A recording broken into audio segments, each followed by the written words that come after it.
Howdy, everyone. Welcome back to the MatchNet podcast. It's your best brother and sister, your lovely older brother and sister. Cathy, how are you? I'm doing great, Benji. Thank you. Great. It's so good to have you. And I'm so excited about what you wanted to talk about today. But before we get there, everyone, you're listening to the MatchNet podcast. This is the only podcast on the planet that is for helping you guys prepare well for matching and blessing. I think it's still the only one on the planet. Let us know if we have competitors in our faith. If we do, let us know so that we can crush them. I mean, collaborate with them, and that would be fantastic. No, we only do this to help you guys. So I do not ask you often to subscribe or follow because I don't want to be that guy. But the reality is, if you do follow and subscribe, then you'll spend more time with us, probably, right? When we post stuff, you can be notified. So we're on Spotify, YouTube, all the podcasts, Google Podcast, Apple Podcast, and we just want to spend more time with you guys. And the more you have give and take about matching and blessing and have your gears turning and hear perspectives, the more you will gravitate towards taking action towards where you want to go. And so that's what we want for you guys. Does that sound good? Sounds great. Sounds good. Cathy said it, guys. She said it. The personal trainer said it. All right. So I'm here in paradise. If you're watching the video, there's this picture behind me that says paradise. It's a picture of paradise. And so in order for us to get to paradise, Cathy, tell us what you wanted to discuss. What's on your heart? Oh, yeah. So, well, in the coming weeks, actually months, the main focus has been, I guess, different topics. One, a big one when I talk to sisters, obviously, in my group of friends of singles who are looking for a matching partner. The big topic is finding men and not boys. And then that conversation tends to lead towards what does that look like, and what a man looks like. What does true masculinity look like, right? We're talking a lot recently about true femininity, especially with true mother in the position that she's in right now. But a lot of times we are also facing a different issue where men don't really understand the role of what a true masculine husband looks like, and what that is supposed to be in a relationship. And so then that topic then evolved into, what about in a traditional marriage, in a faith-based marriage? What does traditional marriage look like now? What does a Bible-based or principle-based marriage look like to society, and also in the words of our true parents? So those are three topics that are closely interconnected. I feel like that I have been talking with multiple men and women about.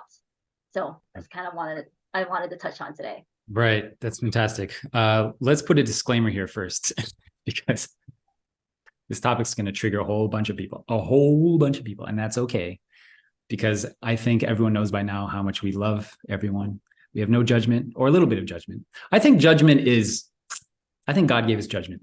There's a little judgment we need in this world, to feel a little judged, because otherwise we would just be psychotic, degenerate people, right? Anyways, a little judgment can help, but in a loving way. I think it's possible to be like you would to a child. We don't want to live in a world where parents are not judging their children, right? Of course, that's a loaded word, but judging them in a loving way, telling them right for wrong.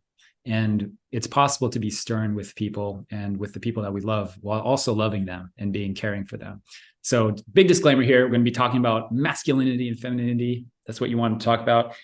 But I'm really curious about, you mentioned this kind of linear train of thought that people are taking on to, is like, okay, I want to find a masculine man that is not a boy. I don't want to raise, right? That's a big thing for women. I don't want to have to raise my husband to be a man. That's not women's job at all, right? But also that's the kind of reality that I think people are facing when they're having conversations and seeing who's out there. So, and then the next question you said is, what does that look like? Can you, from your perspective, and maybe I'll share a little of mine, like, what does a true man look like? And a true woman? Yeah. Well, interesting enough, I feel like when women look for a masculine man, a lot of times it's not just looking like what does that person have to have, but it's also about what we women need to focus on. So it's almost like an internal approach, like to find a masculine man. I think the first and foremost important thing that they need to have is a strong relationship with God. And for you to attract that kind of person, you as a woman also need to have a strong relationship with God. So everything is right. It's reverse towards you. What Mm. you want in a spouse, you also need to be able to either um have in yourself or be working towards, or being willing to be um not an object, but a good counterpart to that type of man who is to become your future husband, right? Like if you want a masculine man, you as a woman needs to be able to support that masculine man who is on a mission for God and is on a mission to have a family that is in line with you. Mm. So so you're looking for a specific thing, but you also as a woman need to work on those things yourself. Um, so I guess my very first idea when it comes to mind, a masculine man is someone who is one with God, or having or being in the right path towards having that relationship with God. And the reason why I say this is I really feel one of the differences of men and women is that women need to have, I guess, a husband who can take care of them, right? That is what makes us feel feminine. That's what makes us feel protective, what makes us feel safe to blossom in our own role as mothers. If a man doesn't really have an authority to answer to, they kind of go rogue, right? I feel like men do really well when it comes to, you're thinking about like, I don't know, military, battlefield. They're always answering to somebody. They're all, there's like a set of rules that men feel like they need accountability. If they don't have authority, you can correct me if I'm wrong here, Benji, but I feel like if they don't have a central figure or someone to hold them accountable, then there's this whole, like, I don't know, sense of power that is not being directed properly. It's almost like an unselfish way of not controlling, but it can tend to be that way if there's not a center in their life that they are aligning themselves with. Does that make sense? Yeah. Yeah. And So men need role models.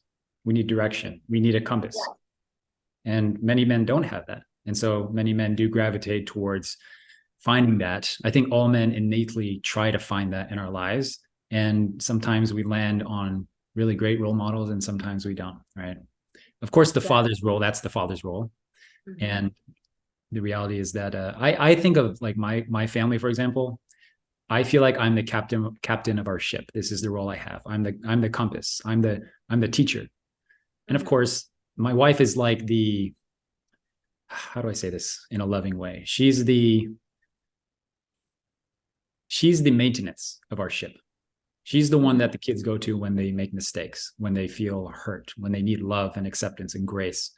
And I'm the one they go to when they need direction, And so I'll just give a quick example of this while it's on my mind. We were in Cheongbuk just for a few weeks in Korea, and we were doing Chanyang, right? And my son we were doing Chanyang, and it was nice, it was enjoyable. And my son is sitting in the back because he's tired, whatever, done it a few times. He's sitting in the back eating ampang, like Korean bread.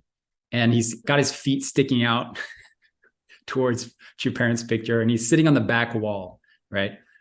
And then, so I go back there and I say, Kojin, do Chanyang or we're gonna leave. Like kindly, I was like, you got to do the Chanyang or we're gonna leave, like that. And then my wife was like, oh, it's okay. He's still benefiting from being in the presence of Chanyang, right? And so I was like, okay, I went back to do Chanyang, and I look back and he's still sitting with his feet out eating his ampang. And so I went back there again. I was like, Kojin, you're going to do Chanyang or we're leaving. And then my wife was like, no, it's okay, right? And so this is a portrayal of the masculine feminine in my experience. This is just my experience. And then I was like, okay, we're leaving. And then we had this conversation back in the car again.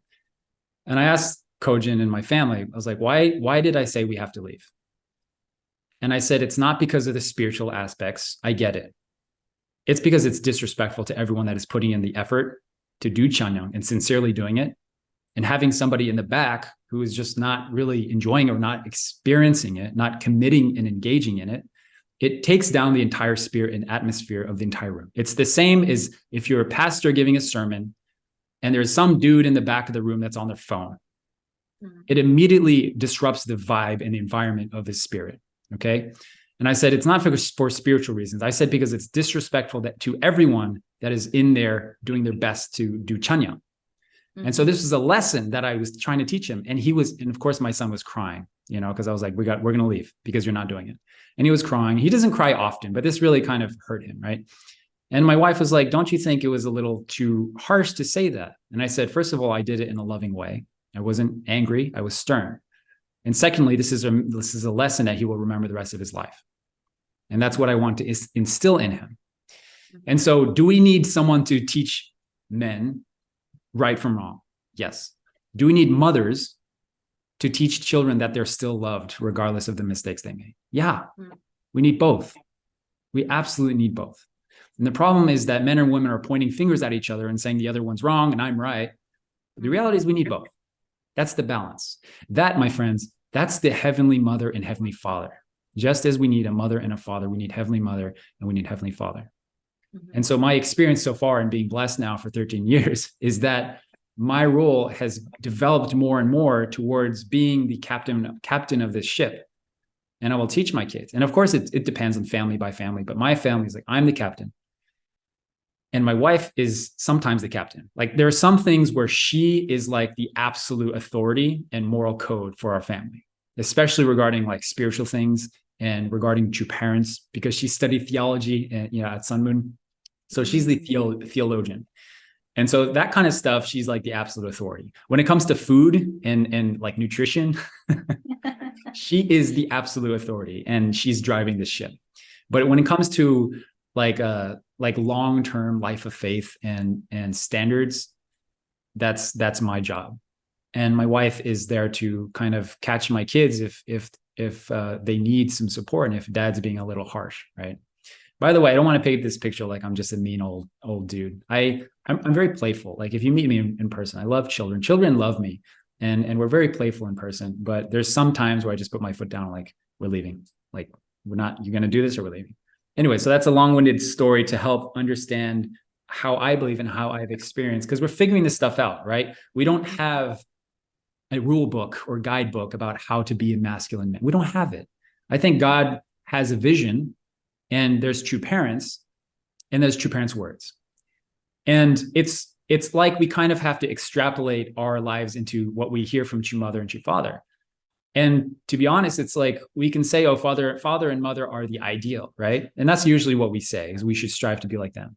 But when I hear that, my first thought is, I don't even know what that means, because I don't know father and mother intimately. I don't.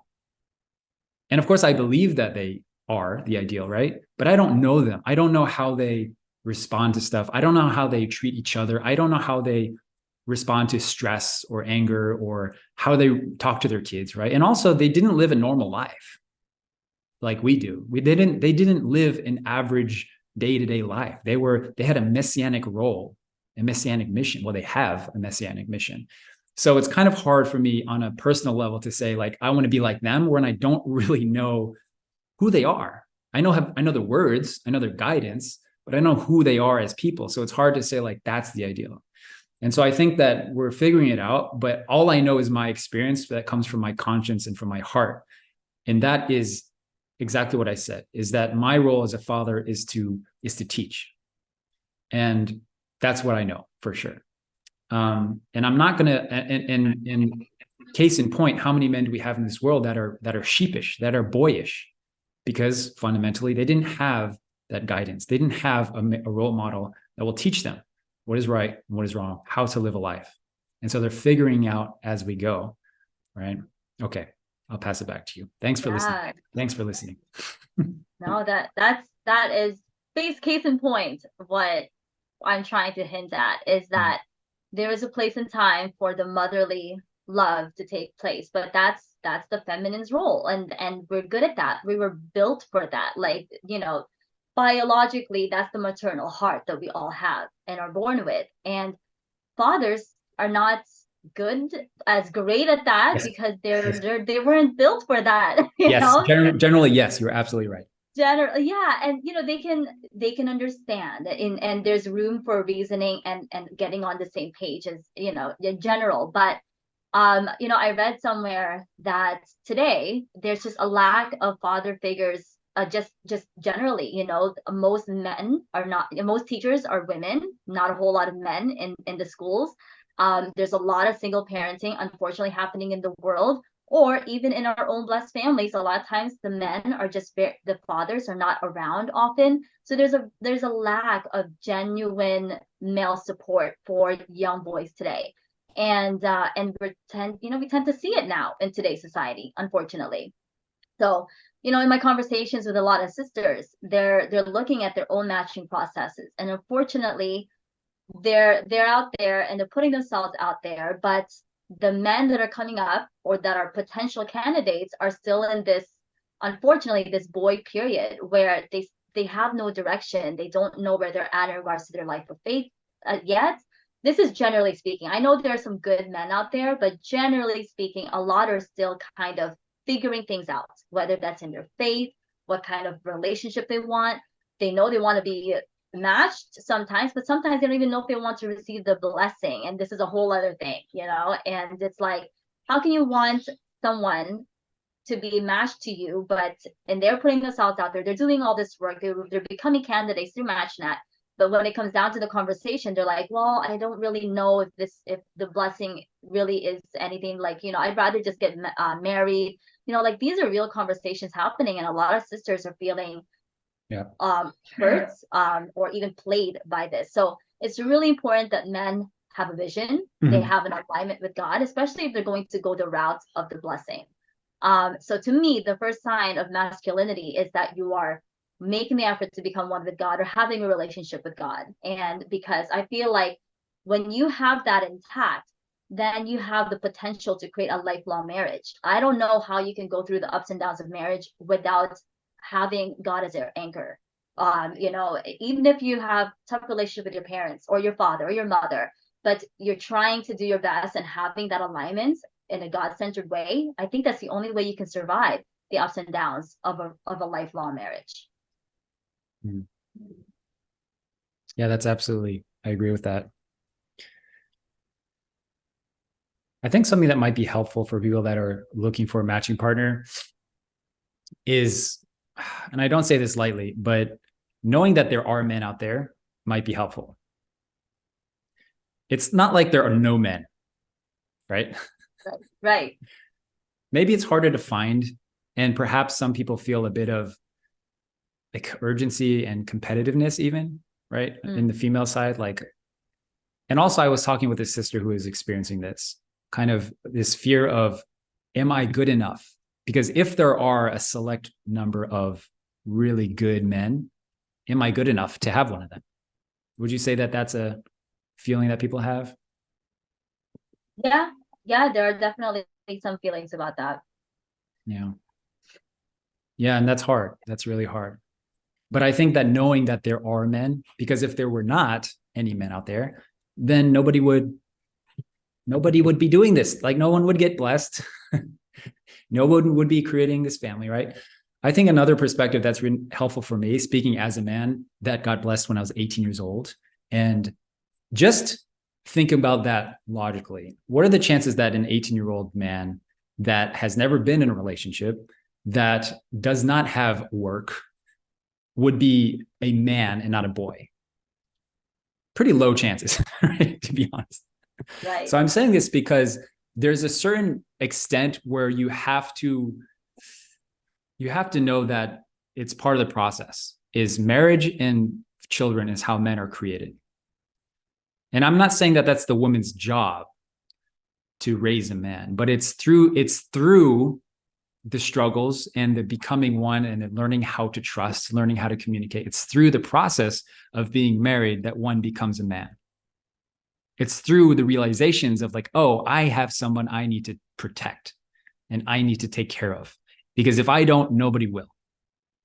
I have children that I need to raise and I need to teach. Because if I don't, nobody will, or the wrong people will, right?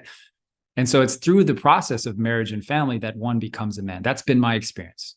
And I don't think a man, this is Father's words, by the way, I don't think a man or woman can be the ideal without it, without each other.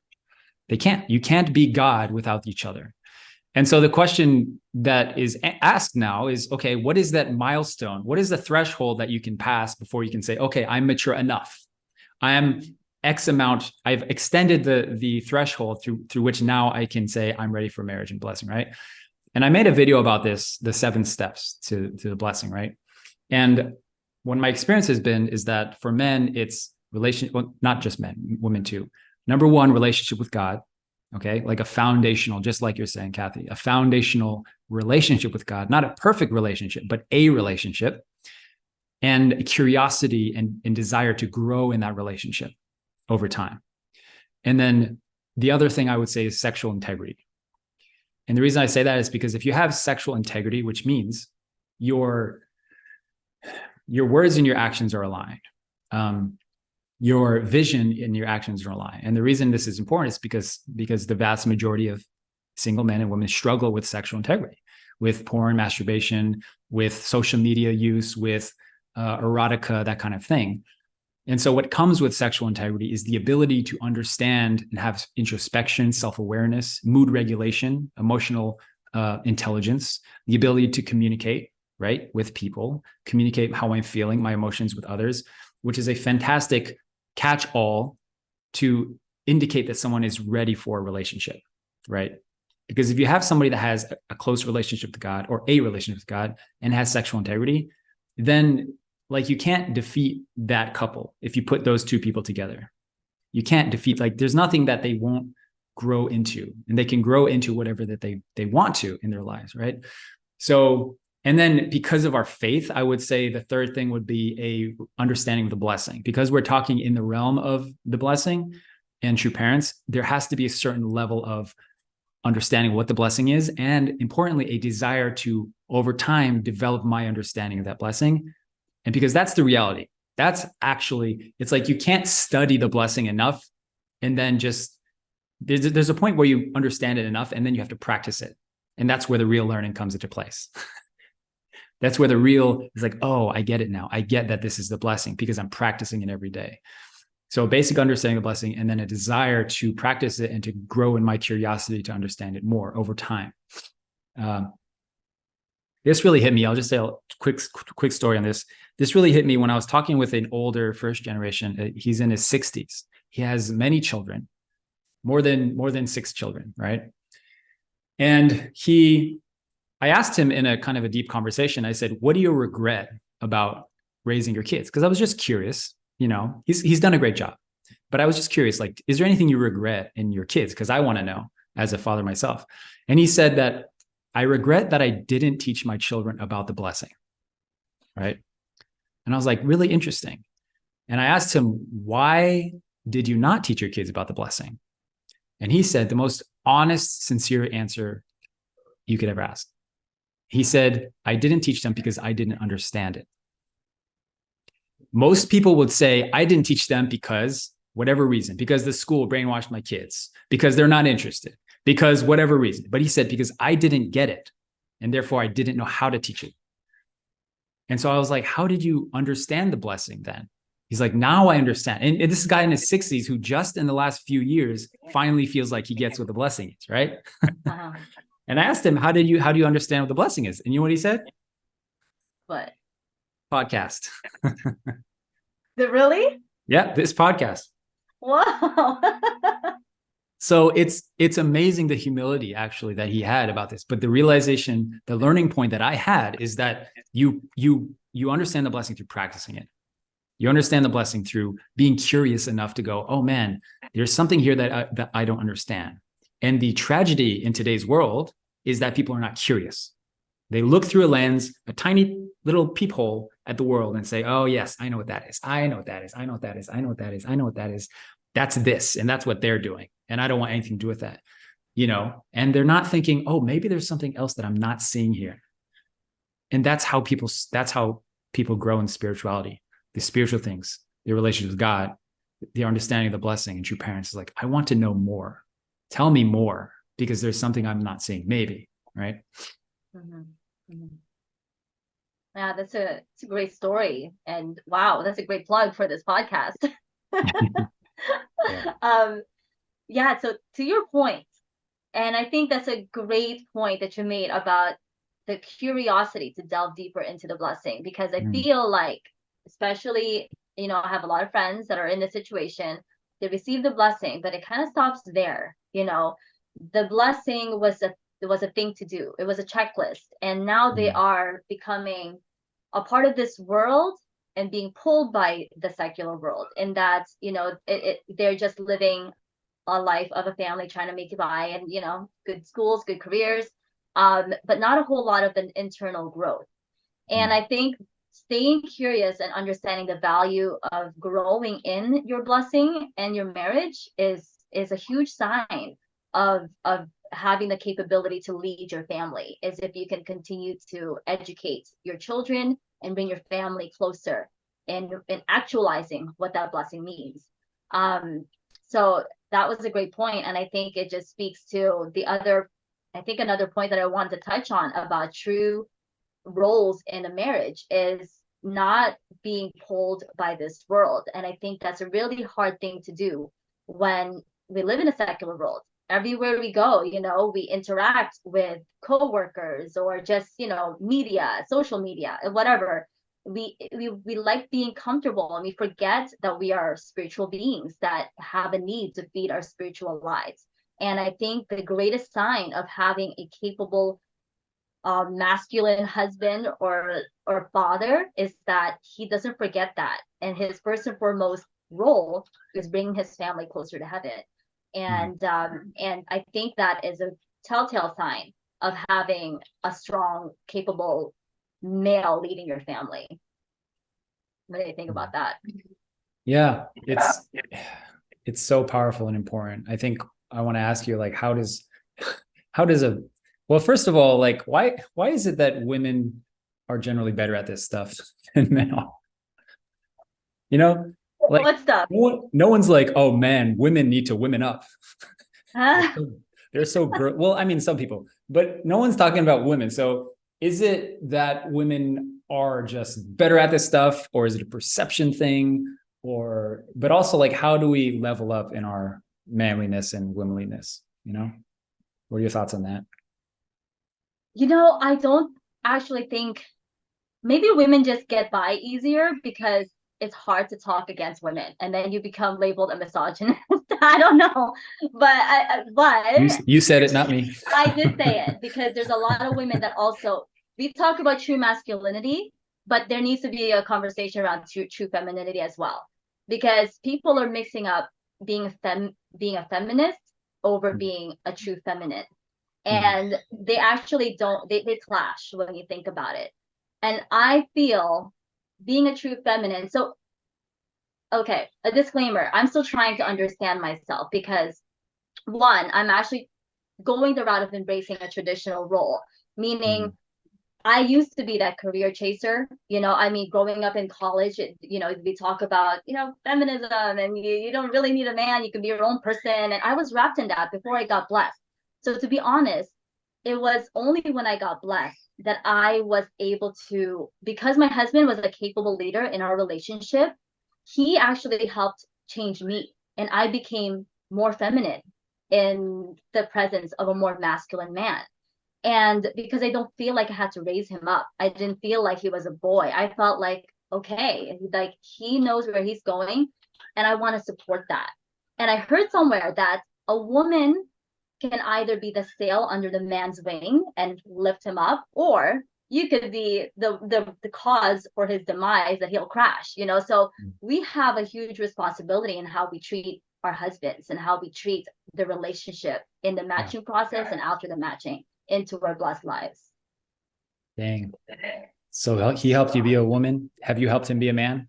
Would you say? I I would like to say so. I think he can attest that I was able to do. I'm still working on that, but I think we're on a good page. Got it.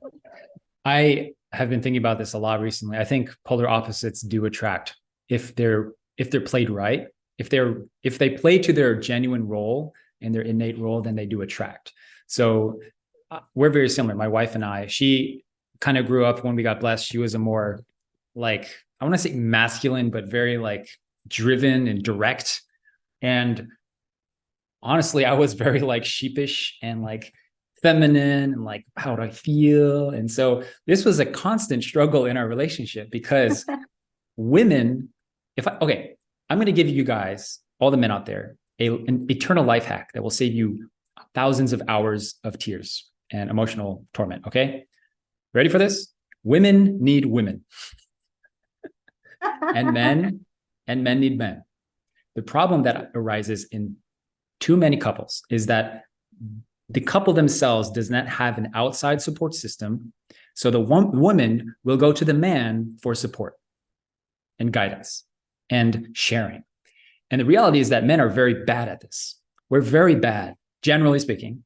There are some men that are like able to listen to their wife and, yes, honey, I know I'm such a terrible person. I know I'm the worst. I know, I agree with you. I can't do that. I can't do it. I will try. I have tried for years, especially in the beginning, because women, it's like my wife will, if she's having her time of the month, she's PMSing or whatever, she'd be like trying to talk to somebody. And the closest person she can grab onto is me. And then she starts complaining about me to me. And I sit there and be like, yes, I know. Yes, I'm the worst. I know, honey. But in my mind, I'm like I'm going to defend myself and I want to fix her. Right. And I didn't realize this until about 10 years into our blessing. And I told my wife, you need to find women. And if you don't, you're going to be unhappy your entire life because I can't do it. I can't.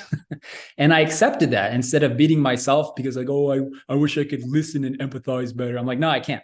So now when she does that, which sometimes she does now, even though she's gotten really good at connecting with women, she does it. I'm like, talk to your mom.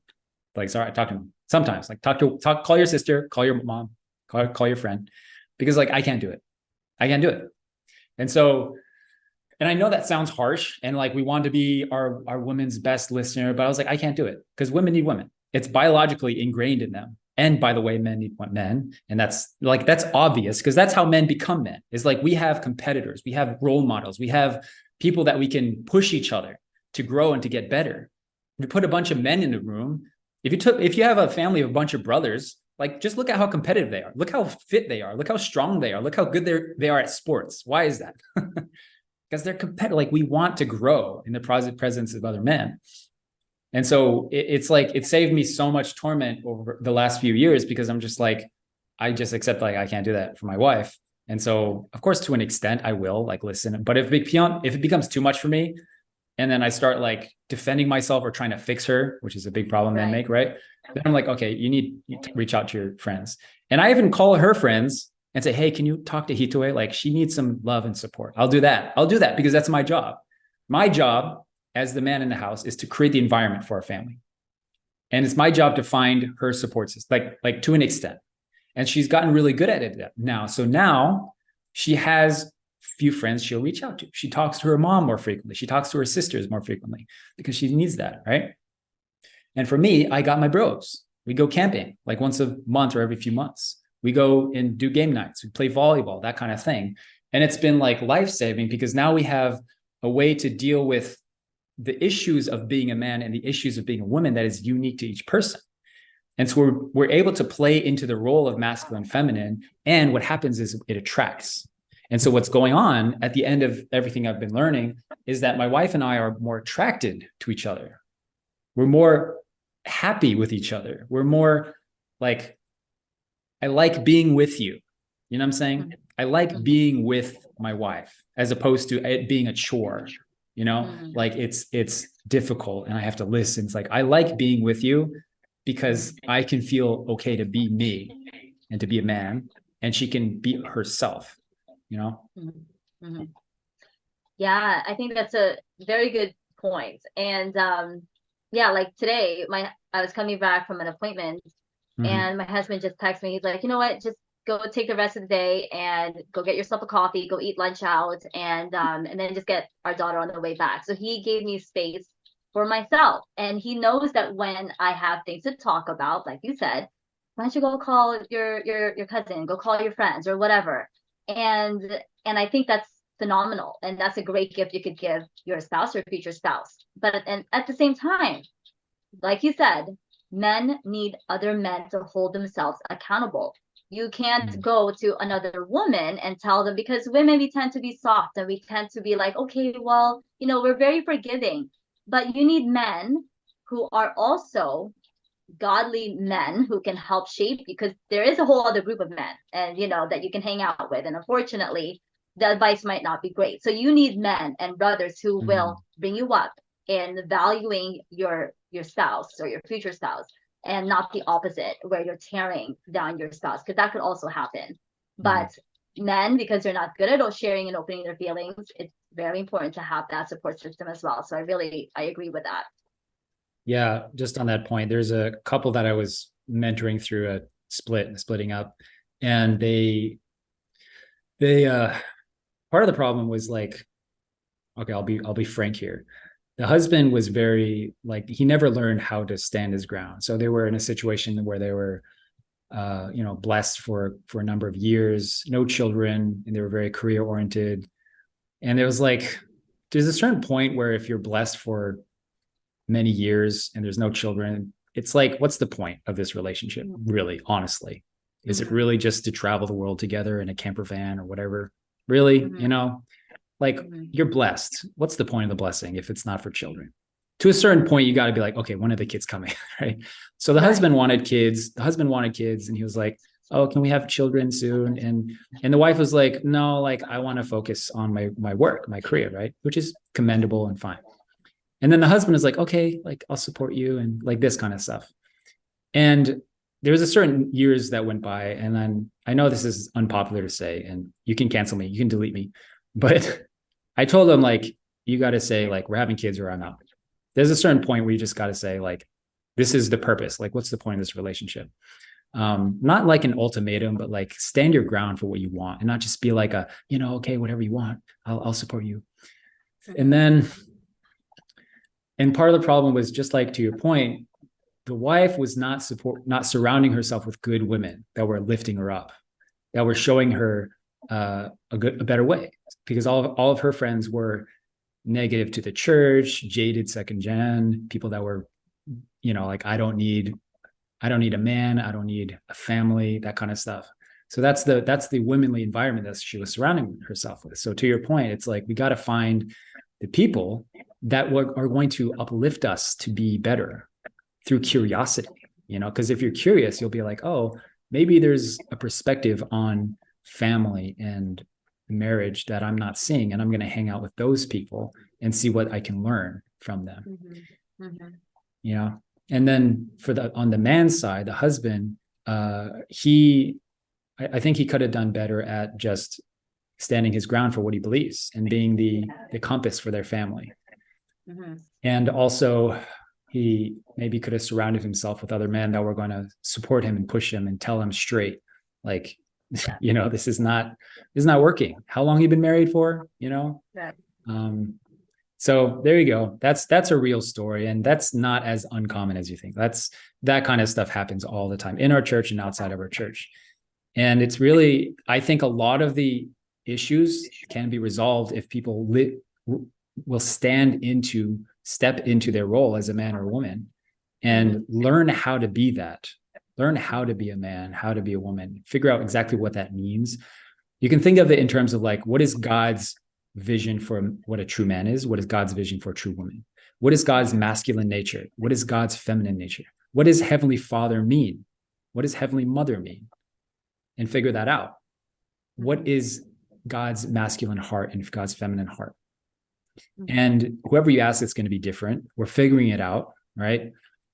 But I think there has to be a certain element of, like, I want to figure this out, and be courageous enough to say that I don't understand, that I don't know what I'm doing, and I'm going down a wrong path. You know, Yeah. um, yeah. Yeah, that, and you're right. I know far too many situations similar to that, Benji. And Yeah. it also goes both ways, because there are some situations where the man doesn't want to have children. Now the woman has to figure out, what do I do? He doesn't want kids. And I think Boys. one of the biggest things that I wanted to like touch on is, now we're looking at traditional roles.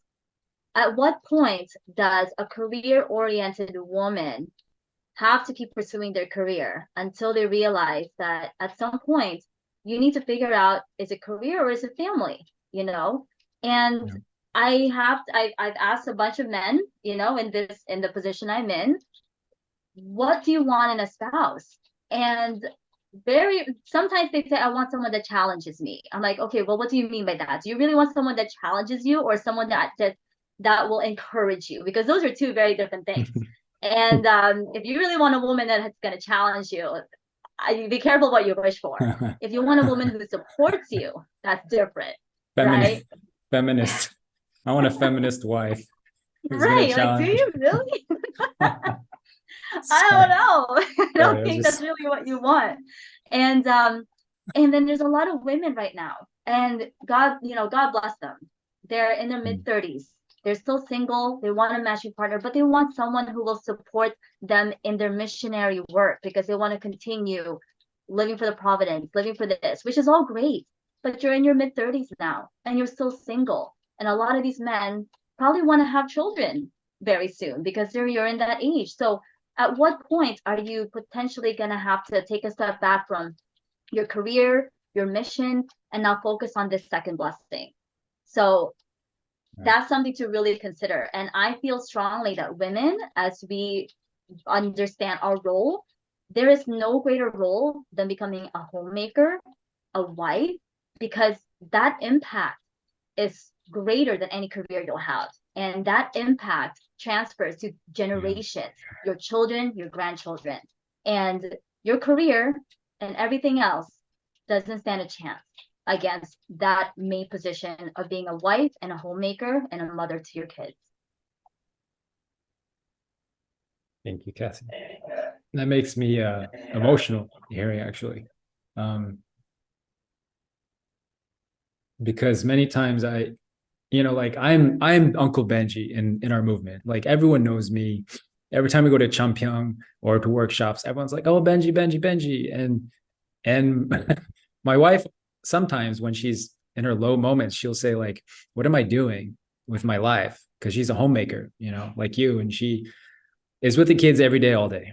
And she'll say stuff like, "What am I doing with my life?" And you're getting all the glory and impact, and it like breaks my heart, but also I feel for her, because I'm like, I have to remind her. I say like, "Honey, you're playing the long game. You're playing the long game." And it's hard because parenting, being a mother, you don't see the rewards immediately. You don't get likes and comments and hearts. You're playing the long game when no one is really going to know. Even if you did like put everything on the internet, Instagram, nobody sees you waking up in the middle of the night to feed a baby. Nobody sees that. God sees it. Your ancestors see it. But that's a long game to play. And so I have to remind her, and she has to remind herself, it's like, this is where it really counts, the impact that is made. Because in 100 years from now, no one will remember me. 1,000 years from now, absolutely no one will remember me. But they will remember the impact. The impact you made will be remembered throughout history. Yeah. Even if they forget our names. And they will. And that's the long game. So it got me emotional because I was thinking about just how impactful women's role is, a mother's role is, a father's role as well, but how hard it is to see that, because we tend to think short-sighted. I have the gift of long-term thinking. This is something I believe I'm exceptional at, even though I think I'm not exceptional at a lot of stuff, to be honest. I'm exceptional at thinking long-term and how things will be in decades, generations from now. And I know for a fact that my wife's contribution to the family, even though she's thinking day to day, keeping the kids alive day to day, every day looks the goddamn same. I'm sorry to curse. Every day looks the freaking same. True. Yeah. We don't see them growing. We don't see them learning. But I can see that the impact is made generations from now. So I want to make this practical for a second, because I know people are listening and they're like, okay, I want to get into a relationship. I want to get blessed. And my role, I don't know what my role is going to be, or right. I would say, at the risk of being canceled for this, I would say that is absolutely essential to have one parent that spends the majority of the time at home, especially when the kids are young, you know, like from 0 to 7, I would say. It is essential to have one parent at home. Whoever that parent is doesn't really matter. It's case by case.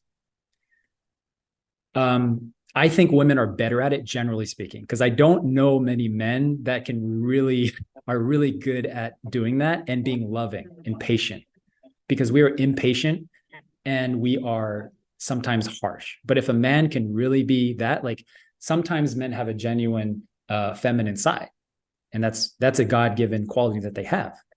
And sometimes women have a sincere masculine nature, not like a feminist masculine, like a sincere masculine nature.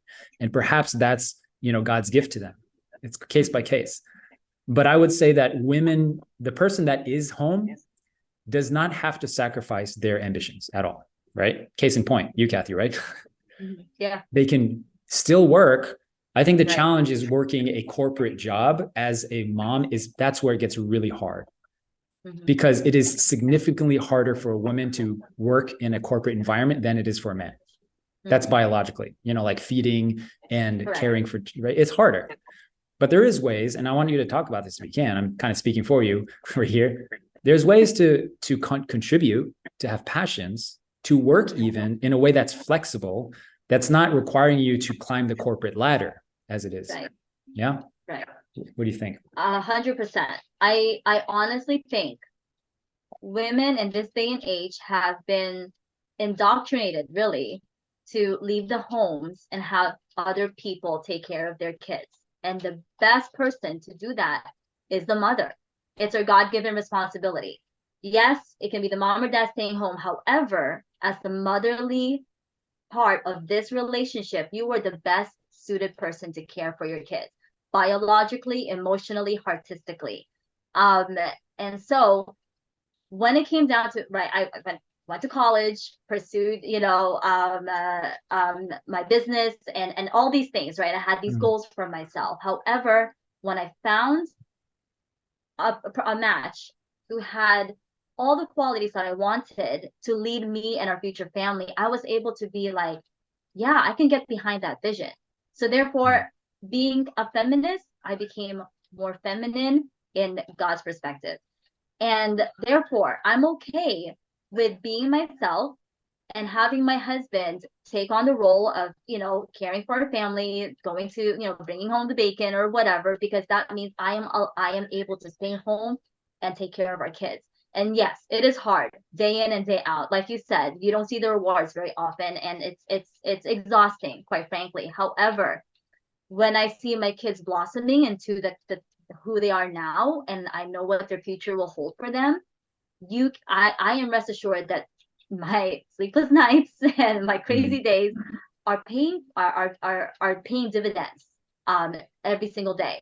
Now, there are some things that I'm passionate about, and thank goodness that you are the kind of husband that can remind your wife, Benjy, because I think more men need to do this. We need to remind our spouse. Husbands need to remind their wives that they are more than just wife. Okay, you're more than just mother. I am still Cathy. I have talents. I have creativity. I have a unique nature, and you need to remind each other. You need to remind your husband, wives, husbands remind your wives that they are unique and they are capable of more things than just being a mother. But that is also an important role. So women, if you choose to work, great, but understand that you don't have to. If you want to support your husband, I think that's commendable, and that's an important thing that you can do. Is your husband works and you take care of the kids, that's nothing to look down on. Okay, we need to get away from the stigma that a stay-at-home parent is less than a working. Yeah, it's hard. It breaks my heart when I ask like women, like, what do you do? You know, what are you doing in life? And they're like, oh, I'm just a stay-at-home mom. I'm like, don't say that. I always say, like, don't say just. You say, I am a stay-at-home mother. I'm raising future leaders of this world. Something like that. That's what you should say. Exactly. You know? Yes. Exactly. Yeah. All right, Cathy. This has been a spicy episode. It's been one of my favorites, to be honest. It's hard to talk about this stuff because of, like, it's weird that it is hard to talk about. Maybe not for you, but it's like a little bit of like, ooh, how will this be perceived? It's taboo sometimes. But it's weird that in most cultures in the world, it is totally normal. But I think it's the perception or the indoctrination that happens because of the media, right? Most of the media, the reality is a lot of us spend a lot of time online, YouTube, Instagram, whatever. And a lot of the media is going that direction. And that's just the reality. Like most of the media is teaching that kind of standard, and nobody really says stuff like, oh, one person should stay home and take care of the kids, and that your greatest role in life is to be a parent and a spouse. No one says that.